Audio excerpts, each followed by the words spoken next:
이 스크롤 그냥 끝까지 내리시면 내 글의 하단에 연계된 컨텐츠를 몇 개 보여줄 거냐라는 내용이거든요. 이거는 6개까지 보여주겠다. 내가 작성한 글이 이제 6개 이상이다 라고 하면, 저는 지금 이제 막 만든 블로그라서 보여지는 건 없겠지만 4개에서 6개 정도가 적당한 것 같아요. 그래서 취향에 맞게 적용해 주시면 되고, 내 글을 보다가 연관된 포스팅이 있다라고 하면 몇 개를 보여줄 건지에 대한 내용이다 라고 이해를 해 주시면 되고요. 그리고 이미지 true로 되어 있는데 이건 이미지를 보여주겠다라는 거고요. 잠깐 정리를 하자면 내 글의 하단에 글을 6개 보여줄 건지 정해주고, 글들의 제목만 보이는 게 아니라 썸네일, 이미지도 보이길 원하면 true, 보이지 않고 제목만 좀 보여주고 싶다라고 하면 false를 눌러주면 됩니다. 그 밑에 있는 부분도 같은 형식이거든요. 내 글 중간 부분에서 관련된 포스팅을 몇 개 보여주겠다라는 설정 부분이에요. 그러면 4개는 내 글을 읽다가 너무 많아 보이고 자칫 광고처럼 보여질 수가 있기 때문에 저는 뭐 하나 정도로 수정을 해줄게요. 이미지는 썸네일이니까 보여주도록 하겠습니다. 이 부분은 수정하지 마시고 슬라이드로 넘어갈게요. 이 텍스트 부분은 함께 보면 도움되는 글,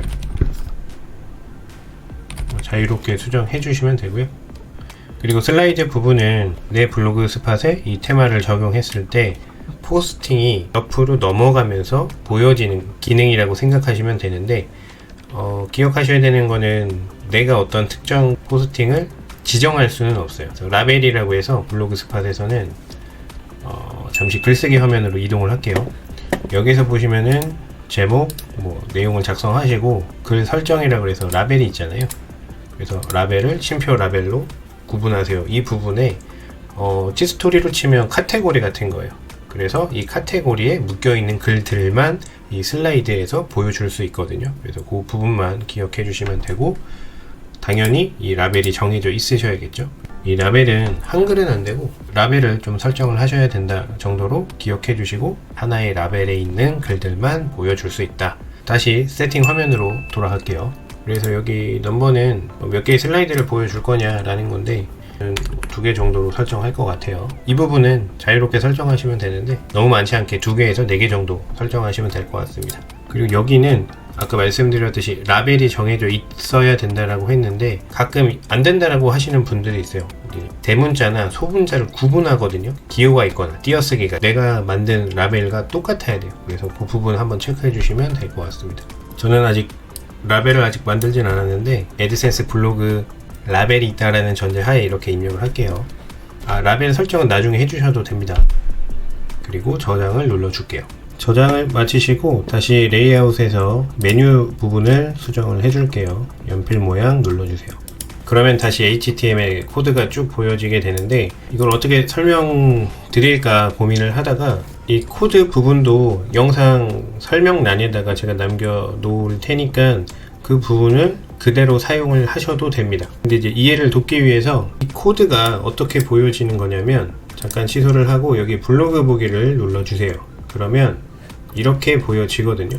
그래서 이 메뉴 부분을 여러분이 수정을 하셔야 되는데, 이게 영어로 되어 있으면 조금 더 어렵게 느끼시기 때문에 조금 편의상 보기 쉬우시라고 약간 좀 수정한 코드를 공유 드릴 거거든요. 그래서 만약에 수정을 하게 되면 이렇게 수정이 될 거예요. 그러니까 이거를 최종적으로 사용하시라는 게 아니라 수정을 하셔야 되는데, 이게 원래 코드거든요. 이거를 알려드려도 처음 접하시는 분들은 이게 혼란스러우실 거예요. 그래서 변경된 코드는 이렇게 보여지실 건데 조금 더 보기 편하실 거예요. 내가 뭘 수정해야 되는지가 조금 더 직관적으로 보이시게 될 텐데, 이 코드를 복사해서 붙여넣기 하시면 이렇게 보여지실 거거든요. 여기에서 메뉴 1번을 내가 원하는 이름으로 바꾸고자 하시면 여기에다가 원하시는 이름을 바꿔주기만 하시면 돼요. 한글로 또는 영어로. 그리고 이 메뉴 1을 눌렀을 때 어떤 이동시키고자 하는 사이트 주소를, 링크 주소를 여기에다가 넣어주시면 됩니다. 그리고 메뉴 버튼은 꼭 4개일 필요는 없겠죠. 원하시면 1개만 놓으셔도 되고 더 늘리셔도 돼요. 근데 여기 아래에 좀 차이점이 있는 거는, 여기 메뉴 4번 같은 경우에는 드랍다운이라고 해서 다른 메뉴와 다르게 마우스를 갖다 대면 하위 메뉴가 보여지게 되죠. 그래서 똑같아요. 메뉴 4번은 뭐 똑같이 원하시는 텍스트로 변경해 주시면 되고, 그 아래에 있는 하이 메뉴 1, 2, 3, 4가 있죠. 그래서 똑같아요. 하이 메뉴 1, 2, 3, 4, 그리고 링크 주소는 똑같이 남겨주시면 됩니다. 어떤 내 글의 특정 포스팅 주소가 될 수도 있고 어떤 사이트가 될 수도 있겠죠. 그래서 이건 자유롭게 사용하시면 됩니다. 그렇게 내가 수정된 부분을 넣으셔야 되는데, 아직 뭐 글이 없거나 어떤 사이트로 이동시켜야 될지가 모르시는 분들은 우선은 이것만 복사하셔서 이 메뉴 연필 모양 눌렀을 때 나오는 이 HTML 코드 대신에 넣어주시면 돼요. 적용해 볼게요.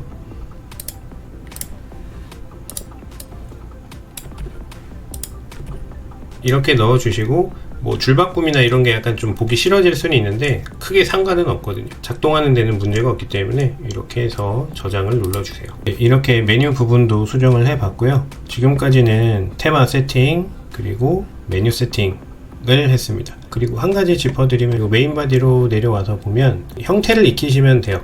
이제 이 활성화는 이 눈 버튼을 클릭하는 게 아니라 연필 모양을 누르셔서 이 위젯 표시 끌 수가 있겠죠. 그래서 저장하시면 꺼지게 되고, 연필 모양 누르시고 활성화 시켜 주신 다음에 저장을 해 주시면 보여지시고, 그래서 이 블로그 보기를 새 탭에서 열게 하신 다음에 이 부분이 어디에 해당하는 거구나, 보여지고 안 보여지는 부분이 차이가 확인되실 거거든요. 그렇게 해서 익히시면 되고, 블로그 운영 목적에 따라서 이런 추천글을 다 가리셔야 될 수도 있어요. 근데 어떤 내가 특정 주제나 전문성을 가지고 이 블로그 스팟을 운영한다 라고 했을 때는 이런 추천글을 보여주는 게 좋겠죠. 왜냐면 내 블로그 주제에 대한 어떤 관심사를 가지신 분들이 왔을 때 다른 정보가 담긴 글에도 관심을 가질 가능성이 높거든요. 그래서 마찬가지로 뭐 블로그 게시물이나 이런 것도 연필 모양 눌러 주셔서 수정을 해 주시면 되는데, 이 기능들을 일일이 알아보려고 하시기보다는 지금 영상에서 알려드리는 최소한의 세팅만 하시고 글을 작성하셔야 돼요. 블로그를 이쁘게 꾸미시려고 하는 순간 수익화와는 점점 멀어진다 라고 생각을 꼭 해주세요. 그리고 마지막으로 하나 더 알려드린다라고 하면 사이드 영역에 있는 광고 부분인데, 개인적으로는 사이드바 쪽에 광고가 보여진다라고 했을 때 이제 저는 지저분하게 있는 거를 선호하는 편은 아니거든요.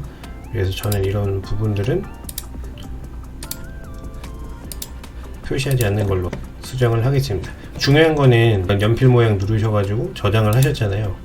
여기서 끝나면 안 되고 이 하단에 꼭 저장을 눌러 주셔야 최종 저장이 됩니다. 그리고 기다리세요. 왼쪽에 저장 중 보이시죠? 여기서 창을 이동하거나 닫아버리면 저장이 안 되기 때문에 이 변경사항이 저장되었습니다 라는 것까지를 꼭 확인하시고 저장을 하셔야 됩니다. 그냥 꺼버리게 되면 기껏 이렇게 수정한 내용들이 다 날아가게 되는 거니까 꼭 주의를 해주세요. 다시 한번 블로그 보기를 최종적으로 볼게요. 새 탭에서 링크 열기 하고 이제 글 작성하시거나 하시면 이런 부분들이 보여지게 되실 거예요. 이렇게 하시면 깔끔하긴 한데 내가 원하는 방향으로 어떤 이미지를 꾸미거나 블로그를 꾸미거나 하는 부분이 만족스럽지 않은 상태일 수는 있어요. 근데 그거는 지금 당장 하실 거는 아니고 글을 쌓아가시고 외부 유입에 집중을 해주셔야 돼요. 저도 성향이 이렇게 말씀드리고 있지만 뭔가 조금 더 깔끔하게 준비된 상태에서 하는 걸 선호하고 더 좋아하거든요. 공부를 하거나 일을 할 때도 항상 정리부터 하는 사람들이 있죠. 그런 것처럼 블로그도 완벽한 세팅을 기대하시는 분들이 있는데, 실제 내 글을 읽는 사람들은 내 블로그가 얼마나 이쁜지 어떻게 잘 꾸며졌는지 보러 오는 게 아니거든요. 어떤 키워드를 검색해서 내가 포스팅한 글을 보는 거지, 그리고 그 글이 마음에 든다라고 하면 블로그를 살펴볼 수는 있는데 이 과정까지 넘어오는 경우는 좀 드물 거예요. 없다라고는 할 수는 없지만 그게 수익과 연관이 당장 있느냐? 없죠. 블로그를 꾸밀 시간에 글을 하나 더 쓰시는 걸 꼭 추천드리고 강조드리면서 오늘 준비한 영상은 여기까지입니다. 이런 형태로 유료급의 무료 테마가 여러 가지가 있어요. 다른 유튜버 분들이나 다른 정보들을 찾아보셔도 되는 정보들인데, 제가 듀얼 인컴에서 어떤 정보를 소개해드릴 때 조금 더 쉽게 풀어서 설명드리려고 많이 노력하거든요. 그래서 초보자 관점에서 필요한 내용이긴 하지만 좀 건너뛰어도 되거나 생략해도 되는 부분들은 제거를 했어요. 초보자들에게는 이게 정보로 느껴지기보다는 하나하나 어떤 넘어야 되는 허들처럼 느껴질 수는 있거든요. 그래서 제가 어떤 코드는 삭제하기도 했고, 이 테마 설정에 대해 있어서도 추가로 설명드릴 부분이 더 많기는 한데 좀 많이 제거를 하고 뺐습니다. 그래서 최소한 이 정도 세팅만 해 두시고 글을 쌓아가시는 거를 저는 더 추천드리는 입장이기 때문에 그런 부분들을 좀 이해해 주시면 되고요. 끝까지 영상 시청해 주셔서 감사합니다.